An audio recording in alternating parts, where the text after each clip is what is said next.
We've been asked a question about stock control, and I'd like to know if we could explain the reasoning behind implementing stock control.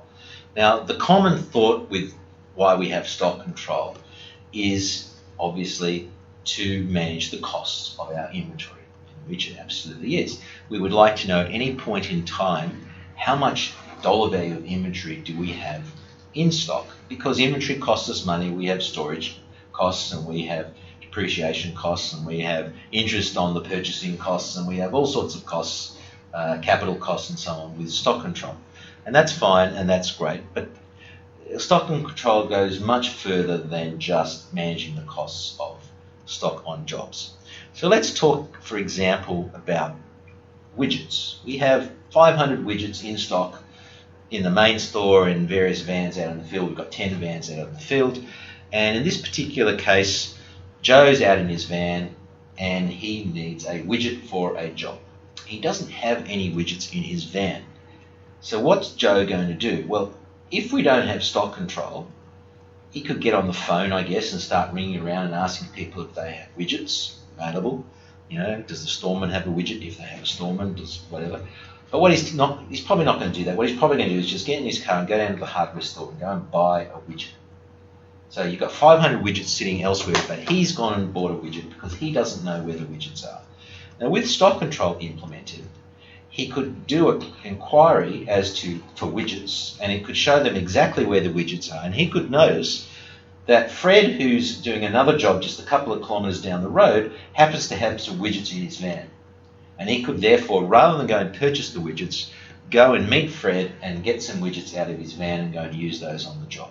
So one of the reasons for stock control is to be able to have visibility as to where your stock actually is at any point in time. Now, another reason for having stock control is to manage disappearing stock. Now, what do we mean by disappearing stock? Well, we call it black stock. Now, imagine the scenario whereby you go and order 10 widgets for a job. And you order them in, you come, you go out to the job. It could be widgets, it could be rolls of electrical wire, it could be gas, bottles of gas, it could be whatever it happens to be. And so we've got our 10 widgets, and they only end up using 8 widgets on the job. So there's 2 widgets left over, or there's half a roll of wire left over, or there's so many kilograms of gas left over, or whatever. So what happens to those other 2 widgets? Well, if we don't have stock control enabled, those 2 widgets are pretty much unaccounted for. Okay, yes, you saw that we purchased 10 widgets for stock, and then at some point later you see that 8 widgets were used on a job, but there's no connection with the fact that 2 widgets have just disappeared. We assume they're in his van, but what if they're not in his van? What if they just walked away? And something like that. So if we implement stock control, then we can know exactly the fact that we purchased 10 widgets into stock, we transferred 10 widgets into the guy's van, he's used 8 widgets on a job, therefore in theory there should be 2 widgets left in his van. And we can do a stock report of what should be in his van, and then stock take that van and then actually see the fact that these widgets have disappeared, or that they're there, and so on. And so we can manage this disappearing black stock much better if we have stock control. And it's a serious problem for a lot of businesses, this stuff that just disappears, and so on. And so that's another reason for having stock control, is for managing disappearing stock, or stock takes of where things are. And obviously the other one which you've mentioned earlier is stock value. I mean, we need to know what the value of the stock is. Another great reason we have stock control is that we can start to see purchasing histories. We want to keep just-in-time stock, or just enough stock. We don't want to have too much in stock, we don't want to have too little in stock. And it just so happens we're a conditioning company. It turns out that in the summer months we use a lot more parts, and in the winter months it slows right down and we don't use hardly any. So we could get historical purchasing usage history of parts over time frames over a year, and preempt our expected usage, and then order in advance what we think is an appropriate quantity to hold in stock to take into account the peak demand periods, or reducing our purchasing in the low demand periods as well. So stock control also gives us the ability to not only see what's in stock right now, but to see a history of what we've used over periods of time. For purchasing stock, for quantity calculations, for working out how much stock we need to have at any point in time. We can also use stock control and the purchasing side of stock control to identify, lowest cost suppliers, or and those sorts of things to make it better. But that's more purchasing than stock control as such.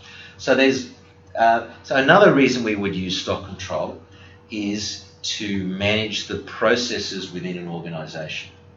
Okay, what we don't want is for a job to be created by a user, and then that user just puts the parts on the job straight away, because they're not on the job.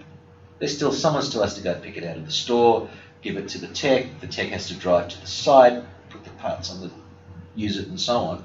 So there's a timeliness there for stock control. The stock goes through different stages. So by separating the functions of people, by separating the physical movement of stock and giving that to a storeman function, as opposed to the requesting of stock from someone who's actually creating the job or the quote or whatever, to the purchasing of it for the storeman, to the actual usage by the tech in the field, at the actual time they end up getting used, we can more accurately see where our stock levels at any point in time.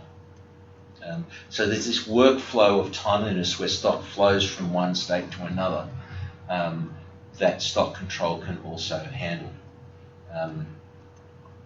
And that's especially important when we have multi-location stock control, where typically you would bring it into a store, you then take it out of the store and put it into a holding bay waiting for the courier to come and pick it up. You'd then move it into transit. It would then arrive on site.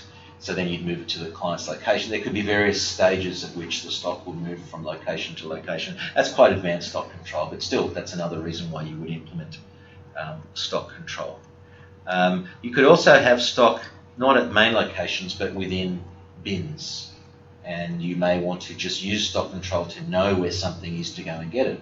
I mean, if you've got a humongous warehouse and you've got 10,000 items in that warehouse, it'd be very nice to actually go into a stock system and let it actually tell you where that item is, what bin it's in, or it could be in multiple bins or something like that. So stock control is also good for that as well. The other great usage for stock control is to managing not the value of the inventory, but the costs of inventory. By implementing average costing, you can then very easily account for the cost of the items on jobs, and relatively accurately, I use that term in quote inverted commas, if you understand what average costing is, whilst being able to get a very accurate value of stock at any point in time. And as you start to receive goods in that get more expensive, your average cost will go up for profitability purposes, and if you start to the costs start to drop down on your purchasing, the average costs will go down, and so on. So managing average costing, which not everyone wants to use, but a lot of people like to use average costing, is really only achievable if we have stock control turned on. I'll give you an example of I have 2 widgets in stock, and they both cost me $10. So my total stock value is $20, and I purchase another widget, and it happens to cost me $7. So, and I bring that in. So my total stock is now valued at $27, but the average cost per unit will now be $9, because that's 27 divided by 3. So I can multiply 9 by 3 to get 27. When I take one of those widgets out and put it on a job, the cost will be 9.